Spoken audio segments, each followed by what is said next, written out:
with the current economic kind of downturn, let's be honest, there's been a ton of layoffs announced in the last couple of weeks in the open source space and just in the tech space in general, right? Let's just talk tech space in general. The economy has tightened, and even those who we've talked to on this show and elsewhere have talked about that, where they've kind of shifted their priorities from grow at all costs to more profitable, sustainable growth. Are you saying that there's a risk inherent to managed services or as a service providers who that's their primary product? If they go out of business, you're kind of out of luck, because if you're creating database X and it is only as a service and that's how you get it, Snowflake, for example, even though I don't think Snowflake's going to fail right now, if they go away, that's a lot of data that no one can do anything with. That's a lot of things. Absolutely. But I think here is that is not the main problem. Right. The main problem in this case is if you're losing a lot of money, right, you may say somebody come in and say, you know what, it's time to stop losing money, right? And what we're going to do is we are going to, quadruple our customer prices. And guess what? They're going to hate us for us, but you know what? Fuck them, because it beats going bankrupt. Right, and I think if you are locked into Snowflake or something else, well, you know what? You literally have no other choice. Where in open source, I think that is the main thing, is what there is a balance of power. Right? I mean, you are choosing somebody to be your partner, right? But if that partner chooses to be abusive, you kind of walk away. Right? And I'm not talking about the marriage here, right? I am, even though it sounds like it, right? But I am talking about the, in my opinion, like the good balanced relationship you want to strive in your business, right? Or other parts of your life. Can you?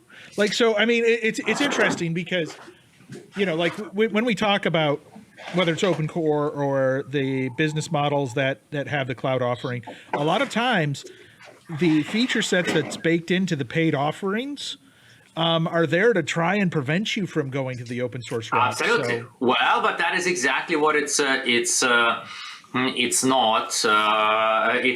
open source, right? And that is where open core, right? Well, is a pretty much proprietary software. Right. I mean, I think, yes, that is something what you need to understand, what it may like to be sold as almost as good as open source, but that is kind of your old shareware after a different name. When a product which is free is pretty much useless.